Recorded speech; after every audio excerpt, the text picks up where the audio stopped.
Good evening class 11th। आज हम बात करेंगे नए टॉपिक एंट्रोपी की। लास्ट में है लेसन आपका एक टर्म और and lesson will be completed. सही है। तो एंट्रोपी होती क्या है?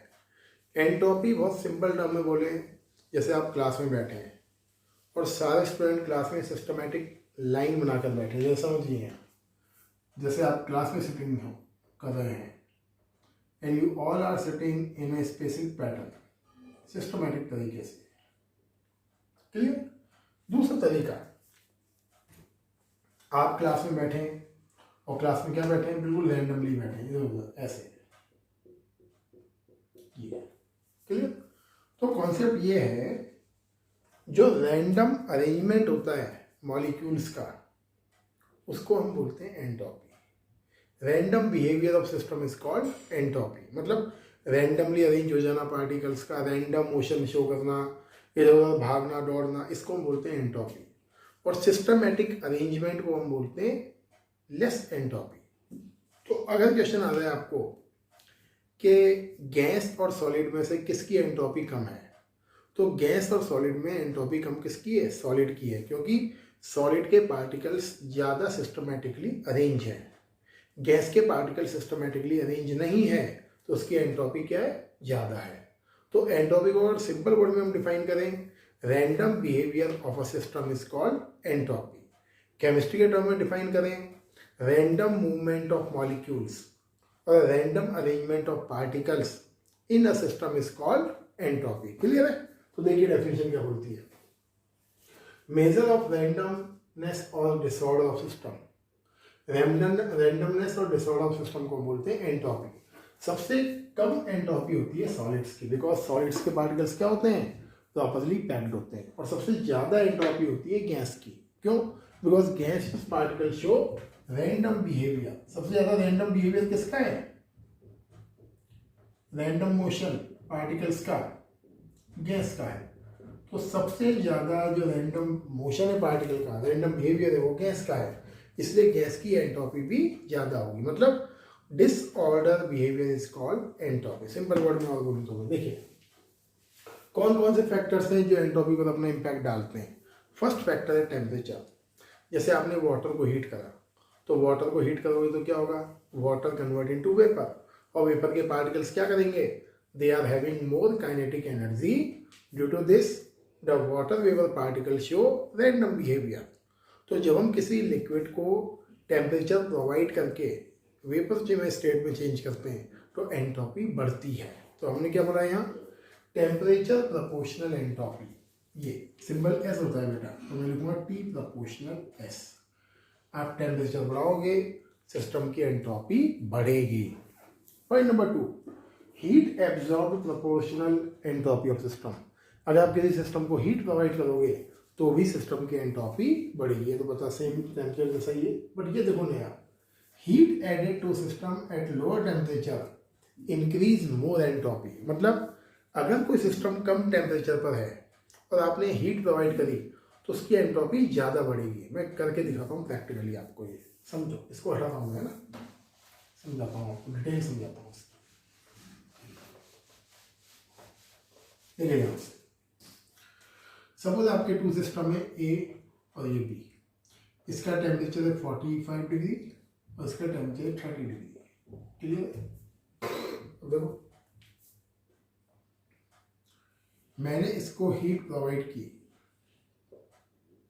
100 जूल और इसको भी हीट प्रोवाइड करा 100 जूल। क्लियर?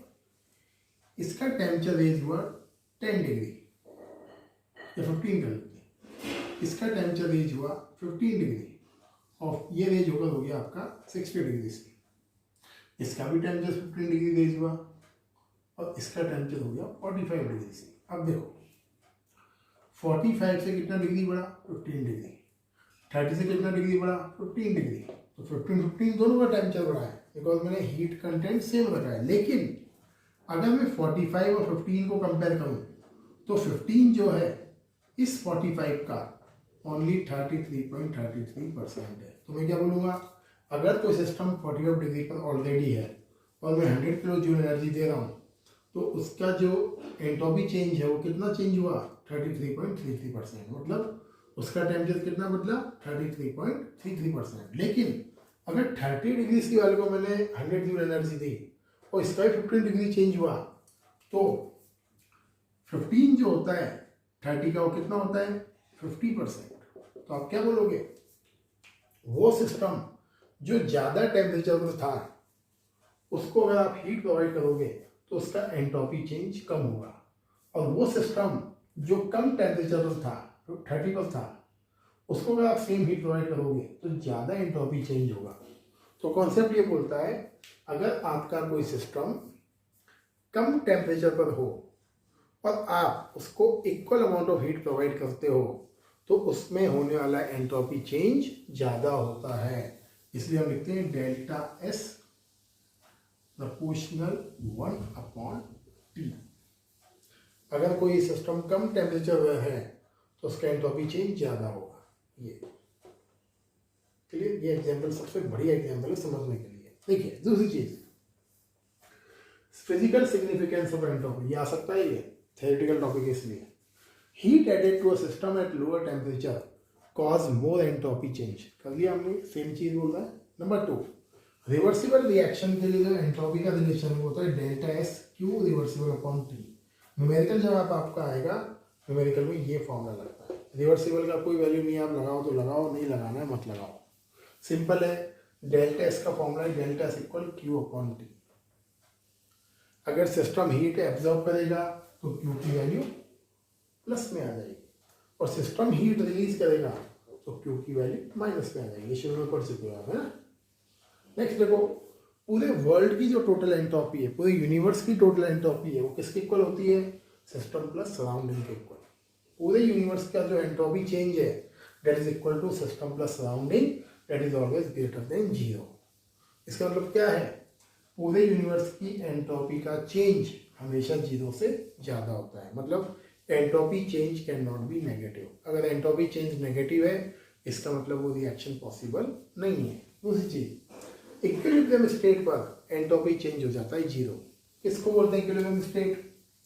अगर कोई केमिकल रिएक्शन सेम स्पीड से चलता है फॉरवर्ड डायरेक्शन में और same chemical reaction same speed पर चलता है बैकवर्ड डायरेक्शन में, तो सुन लो, अगर कोई केमिकल रिएक्शन फॉरवर्ड भी चले और बैकवर्ड भी चले सेम स्पीड से, तो अब इस कंडीशन में जो स्टेट होती है उसको बोलते हैं इक्विलिब्रियम स्टेट, और इस स्टेट पर एंट्रोपी चेंज होता है रिएक्शन का 0। तो ये ध्यान रखना, फिजिकल सिग्निफिकेंस, कम टेम्परेचर पर एंट्रोपी चेंज ज़्यादा होता है। डेल्टा एस और क्यू का रिलेशन क्या है, delta S Q upon T. सीधी सी बात है, हीट बढ़ेगी तो एंट्रोपी चेंज बढ़ेगा, सही है। और यूनिवर्स की टोटल एंट्रोपी क्या है, delta S T equal delta S system delta surrounding greater than 0। And equilibrium पर एंट्रोपी का चेंज इज ऑलवेज 0, सही है। तो थ्योरेटिकल टॉपिक है, कोई भारी कुछ नहीं है, सिंपल है टॉपिक। देखिए क्वेश्चन जब आएगा आपका एंट्रोपी का, इस तरीके से क्वेश्चन आएगा। ये बोल रहा है find the nature of delta S in the following process. आपको प्रोसेस दे रखी है 4 केमिकल रिएक्शन, और आपको बताना है इसमें डेल्टा एस क्या होगा, कम होगा ज़्यादा होगा। तो देखिए बेटा, लिक्विड टर्न्स इनटू सॉलिड। अब लिक्विड सॉलिड में चेंज हो रहा है, मतलब बिहेवियर क्या हो रहा है, रैंडम से सिस्टमैटिक बिहेवियर हो रहा है। क्लियर है। लिक्विड से जब आप सॉलिड में चेंज करोगे किसी मटेरियल को तो क्या होगा, पार्टिकल सिस्टमैटिकली अरेंज हो जाएंगे, और पार्टिकल्स अगर सिस्टमैटिकली अरेंज होंगे तो एंट्रोपी विल बी डिक्रीज। तो आप क्या लिखोगे, डेल्टा एस डिक्रीज, एंट्रोपी में होने वाला चेंज कम होगा। दूसरी चीज, टेम्परेचर ऑफ सॉलिड इंक्रीज। अगर आप सॉलिड का टेम्परेचर इंक्रीज करोगे तो क्या होगा, काइनेटिक एनर्जी बढ़ेगी पार्टिकल की, particle will show random motion. तो आप क्या लिखोगे, एंट्रोपी इंक्रीज। क्यों, क्योंकि सिस्टमैटिक से क्या हो जाएगा, system random. H2 gas break हो गई 2 हाइड्रोजन एटम्स में। अब देखो H2 पहले मॉलिक्यूल था, अब बॉन्ड ब्रेक हो गया, हाइड्रोजन एटम्स अलग हो गए, और केमिकल बॉन्ड ब्रेक हो जाएगा तो hydrogen atoms are free to move here and there. तो क्या लिखोगे, एंट्रोपी चेंज इंक्रीज।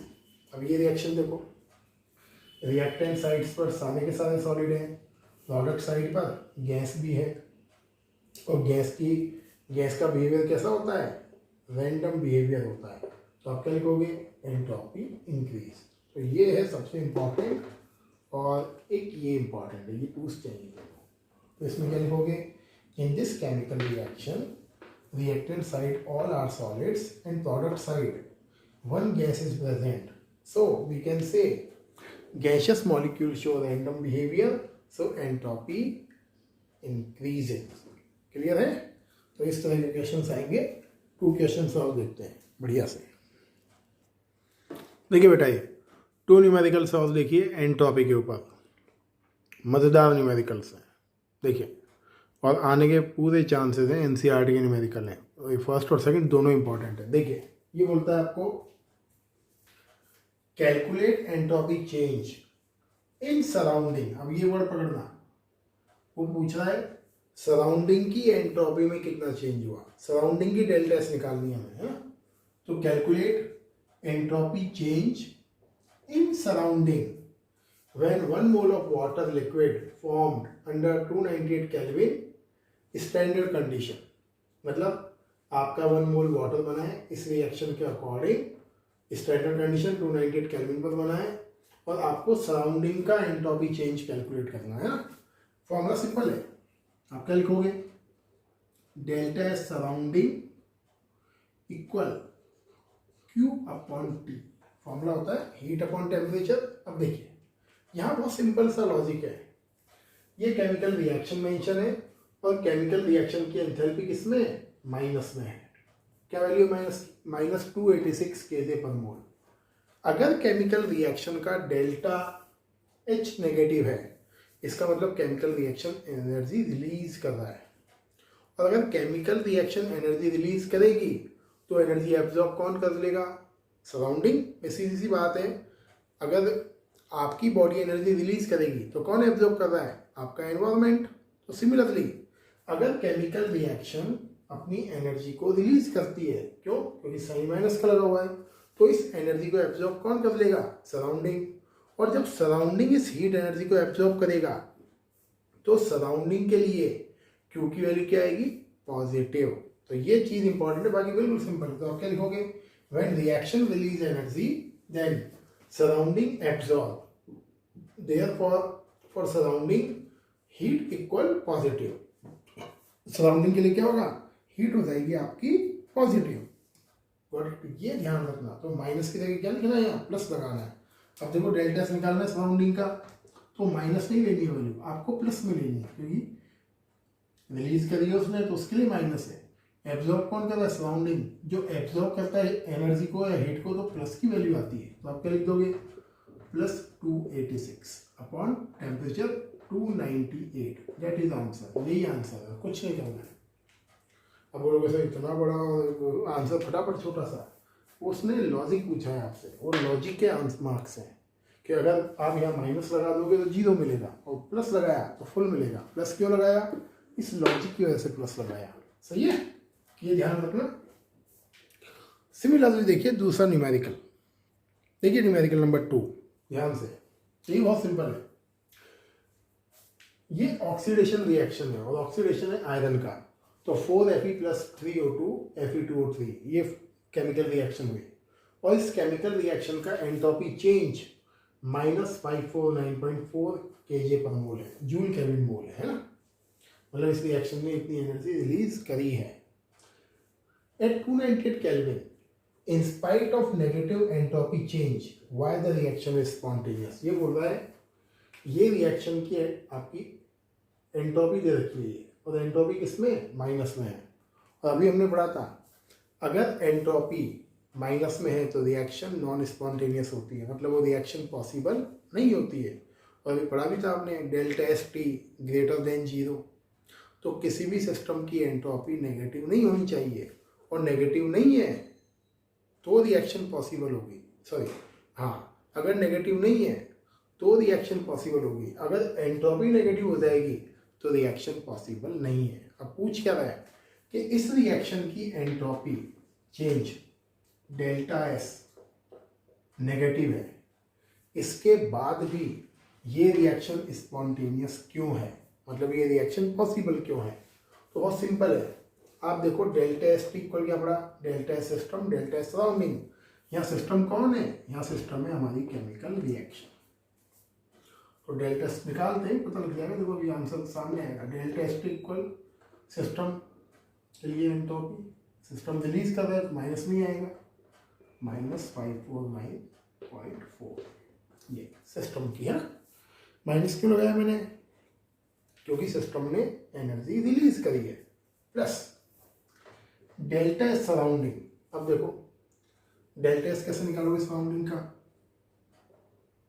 यहाँ देखो ये रिएक्शन ने इतना एनर्जी रिलीज करा डेल्टा एच, तो फॉर्मूला क्या हुई, Q/T।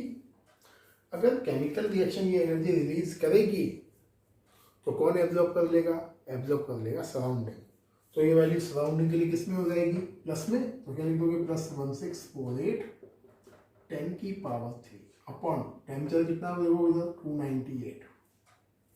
तो ये किसकी निकली एंट्रोपी, सराउंडिंग की। तो ये वैल्यू प्लस करो, 1648 10⁻³ upon 298.